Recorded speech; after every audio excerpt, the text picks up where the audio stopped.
This is the new Blazar Mantis 50mm 1.33 times squeeze anamorphic lens, and all of YouTube seems to be obsessed with it. Were they just all paid shills? Or is this lens actually worth some of the praise? Today in this video, I'm going to show you a ton of test footage. I'm going to talk about my likes and my dislikes. I bought this lens full price with my own money, and so I'm going to be pulling no punches on this one. Let's get into it.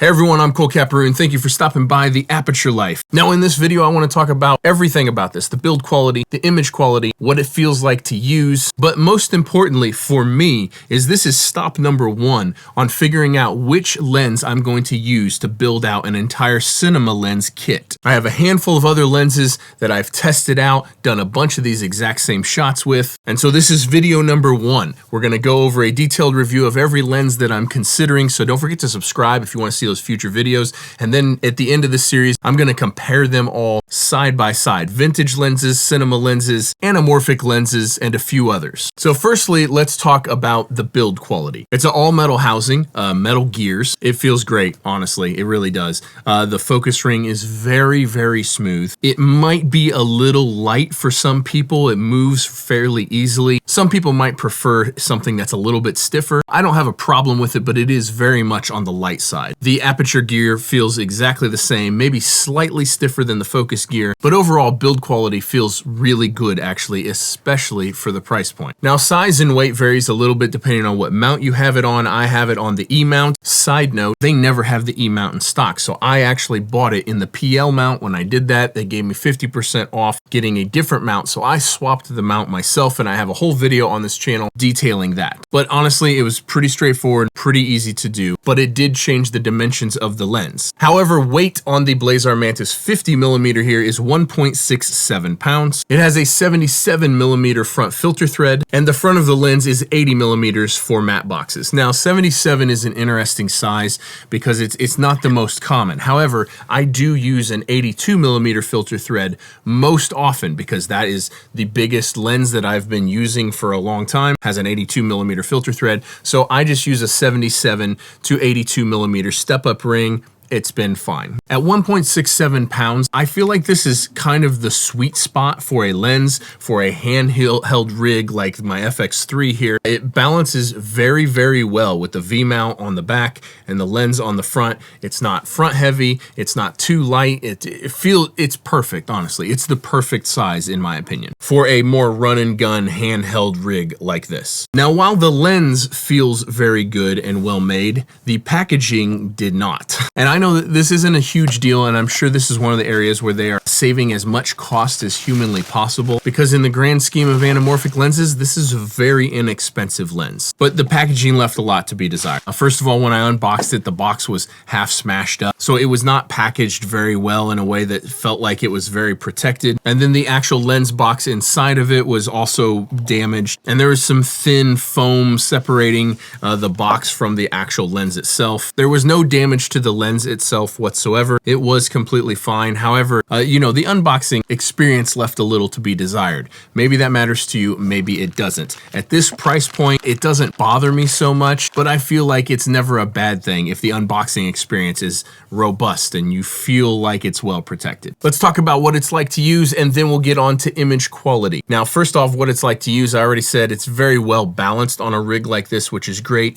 However, unfortunately, the 1.3 1.33 times squeeze that the Blazar Mantis supposedly is not accurate. This is not a 1.33 squeeze lens. It's closer to a 1.38 or maybe even 1.4 squeeze lens. I've kind of been bouncing back and forth. Other people on other YouTube videos have said this, and they're definitely correct. I wish Blazar would have been upfront about this. So the whole 1.33 times squeeze being the perfect thing for a 16:9 sensor, it's not quite that cut and dried because it's wider than that. Now you do get significantly more screen real estate than a 1.5x squeeze. It's still a benefit over a 1.5, but it's not quite as awesome as a true 1.33 would have been. Let's get on to my thoughts on optical quality. For color temperature, it seems spot on to me. It doesn't seem like it shifts the color temperature hardly at all in one direction or the other. I can't yet comment on if it lines up with the other Blazar Mantis lenses because I don't have them yet. And when I get to the end of this whole test, we'll see if I decide to go with a full Blazar Mantis set or a set of something else. Really nailing focus on subjects that are far away is not super easy.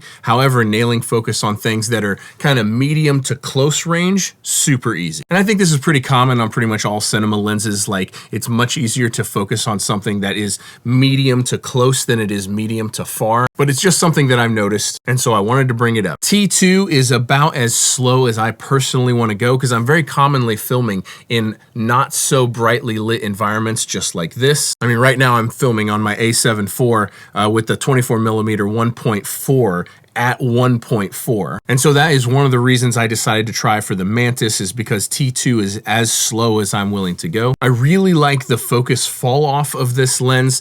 It just feels very good to me. Now, I'm not going to show you sharpness charts and depth of field charts, and I don't give a shit about any of that stuff. What I care about is how well can I make interesting, unique content? How does it aid me in telling the story that I'm trying to tell? And how easy is it to actually use? I'm sure you'll find plenty of other videos here on YouTube if you want to see color charts and sharpness tests. However, the sharpness on this it's definitely not ultra sharp. I think it's totally passable. I think it's totally usable. I think anamorphic lenses in general are not quite as sharp as traditional cinema lenses, certainly not as sharp as photo lenses. So I don't think it's too soft. But if you're buying this expecting to get the same optical quality you would out of a Sony G Master lens, that's not what you're going to get here. Color and contrast, I think, is very good. The highlight roll off, I really, really enjoy. Now, working with an anamorphic lens, especially one that is not actually a 1.33 times squeeze, means you probably need an external monitor. So I have here the Shinobi 2 by Atomos. I'm going to do a video on that soon. It's been a fine monitor, and I kind of bounce back and forth between the 1.33 squeeze and the 1.5 times squeeze,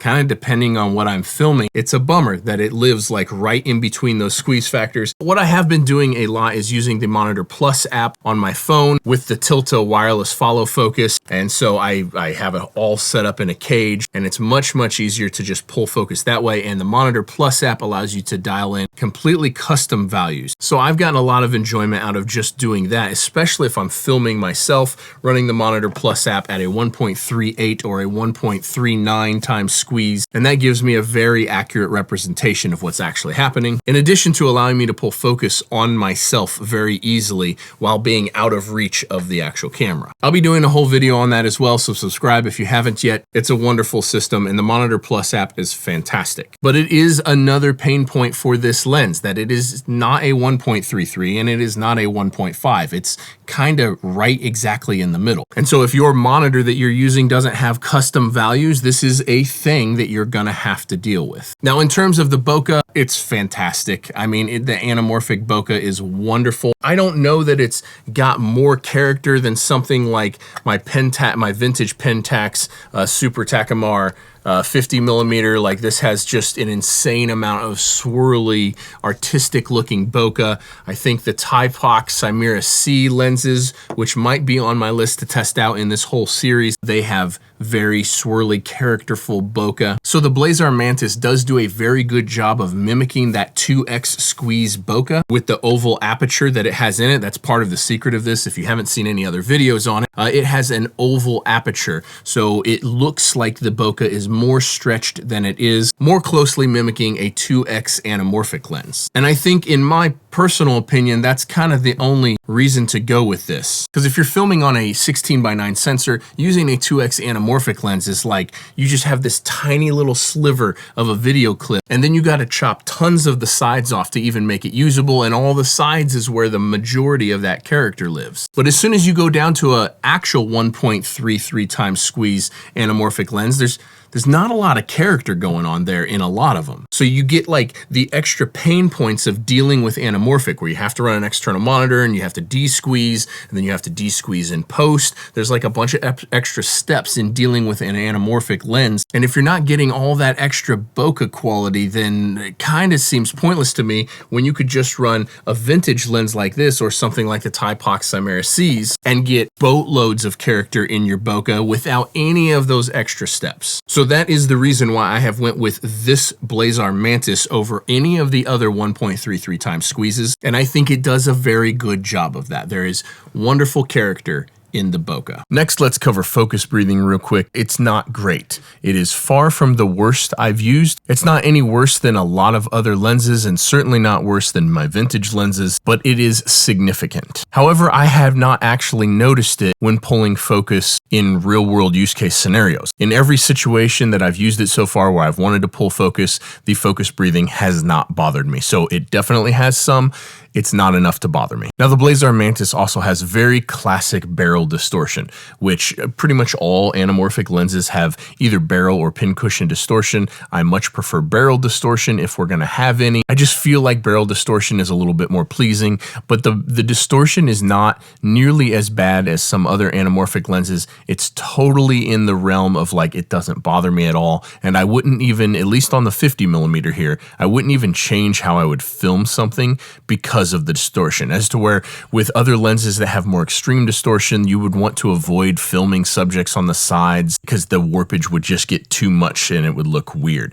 This is totally usable in every scenario to me. Now, the close focus distance of the Blazar Mantis at 50mm is 1.25 feet or 0.38 meters, and it's not the closest thing, especially when coupled with the wide field of view of an anamorphic lens. The closest focusing distance is not anywhere near what these other lenses that I've already tested are. It is close enough for any of the work that I ever do, but it is not an ultra close focusing lens. The flares are very cool. I really like how there's like an amber kind of flare, and then there's a secondary flares, and like the flares are very cool, and it obviously is one of the main reasons why you would shoot with an anamorphic lens. However, in testing this and working through my daily workflow of using these lenses, it's kind of funny because you look at these lens flares and you're like, oh, Michael Bay who? And then you want it because holy cow, does it look cool. And then once you start using it like in an actual daily workflow, you start realizing how seldom you're actually pointing this at a direct light source. Like, are the flares cool? Absolutely. I think they're super cool. I think they genuinely, I think they look great. But I had to find a use case to get flares into the lens. So you either need to be intentional about placing light sources to get it to flare in a lot more of your work, or like flares aren't really the reason to buy the lens. Not for me anyway, because I don't work on stuff that would produce lens flares that often, but they do look fantastic. Now, spoiler alert, one of the other lenses that is in this shootout is my vintage Canon FD 55mm f1.2, and boy, are the flares on this just unbelievably cool. This is an unbelievable lens. So is the Blazar Mantis enough to kick out vintage Canon FD lenses? Well, we'll have to find out. Other cinema lenses as well. Do looks matter? Does it matter how it actually looks? I think it does, because let's be honest, we want our rig to look cool. You're spending money on it. It would be nice if it looked sweet. I think the Blazar Mantis looks awesome. I think the black and silver look is very cool looking. I think the window cutouts for the focus ring showing the distances is wonderful. I like how it shows feet on one side and meters on the other. So why are people freaking out about this lens? Is it actually worth it? Does it warrant the hype that it's been getting? I think it's pretty cool. I think it's a pretty cool lens. And full disclosure, I hit up a Blazar to see if they would send me one of these before filming this video, and they offered me a discount on one And I was like, I'll just buy it. That way I can be totally honest and not worry about having to say certain things or do certain things. If I don't like it, I don't even gotta make a video on it. So I bought this at full price with my own money. And I appreciate Blazar offering a discount in exchange for content, but that's not how I'm gonna run this channel. So I do think at the price point, it is a very, very cool lens. Is the Blazar Mantis enough to make me choose it to build out an entire kit of lenses for? That I'm not so sure about. We gotta get through some of these other tests first. But it is a very cool lens. I do think it's worth the money. Thank you guys for watching. Drop your comments down below. I hope you enjoyed this test footage. I didn't want to just make a video that just talked about this lens. I wanted to show lots and lots of test footage. So I hope you enjoyed this. Thank you so much for watching. Don't forget to subscribe. I will put a link to this in the description down below if you want to go see prices and specs and all that kind of stuff. It is an affiliate link. If you enjoyed this video, if it helped you make your purchase decision, I'd love it if you would use any of the links in the description to purchase anything. Really helps a tiny channel out like this a whole bunch. Thank you guys for watching. We'll see you in the next one. Peace.